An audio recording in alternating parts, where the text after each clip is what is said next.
to get you through it. But my question for you is, how did you go from $6 million in closed volume to $22.5 million in just 3 years? How did that happen? There's a lot that happened.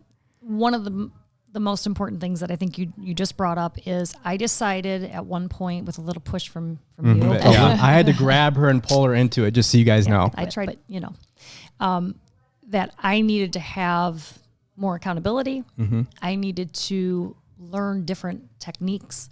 I needed to understand not the business so much as how to really sell yourself. I mean, that's really what we're doing.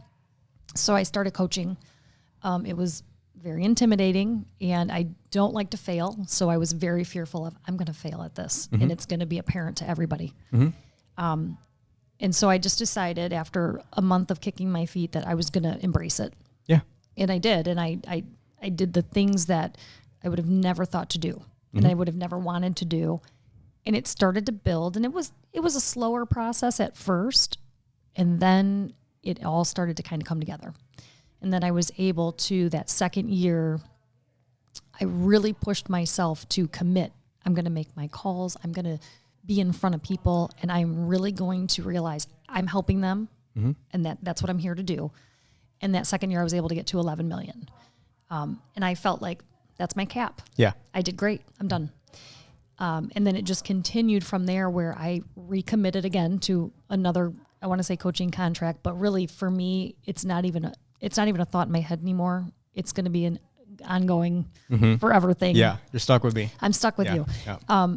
Because what it's teaching me and reminding me daily, which I know we fall short sometimes on this, is I have to grind. I have to do those same things. Just because I hit 22.5 million, I got to do the same things every day to continue. So for me, that was a huge piece of the puzzle. And I think also my confidence after this much learning and pushing myself and forcing myself to do things that make me uncomfortable has really helped me. Yep. So yeah, and I think confidence stems from putting in the work, building the skill, knowing that you can do it, and that builds your confidence as well. Remind me to come back to 6 million to 11 million, but you mentioned fear. Yep. And so you mean you're doing $22.5 million and you still experience fear? Oh, every day. Yeah. And it's usually that first couple phone calls. I will tell you the difference though is when it first created fear for me, it would almost cripple me. Yeah. Where now it charges me. That fear becomes, okay, we're doing this. Let's go. By that third or fourth phone call, I'm dialing the next number. Let's do this. And it's not just dialing. I would do that when I'm talking to a crowd of people too.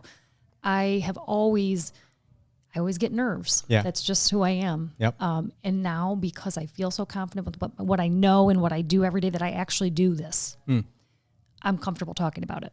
Yeah. It's not something I'm, kind of sort of do. I make sure it's a commitment. And so when I talk about it to people, you can tell I have real conviction about it. And you had just said that, your natural reaction, I'm sure all of us have this natural reaction, is to kind of avoid fear or try and move away from it. So what caused you to shift from that mindset of trying to avoid it as opposed to, okay, now I'm going to embrace it. Now I'm going to attack it. Now I'm going to make calls even though I don't want to. Like, what caused that shift? Well, I have to report to you, but that's only one part. No, in reality, I think I saw the success from it. I was able to look and go, I didn't just get to 22 million by avoiding fear. I had to kind of go, I got to do these things that I don't love to do. Yep. But they're working. Yep. So as soon as I realized that, it was easy for me to go, okay, these first 3 calls are going to be rough. That's okay. And then that fourth one's going to be better. Yep. And so that's just my mindset now. So for you, it sounds like confronting it and putting in the work, but actually seeing the result and the outcome from confronting the fear motivated you just to continue to get over it. Right. Gotcha. Definitely. Okay.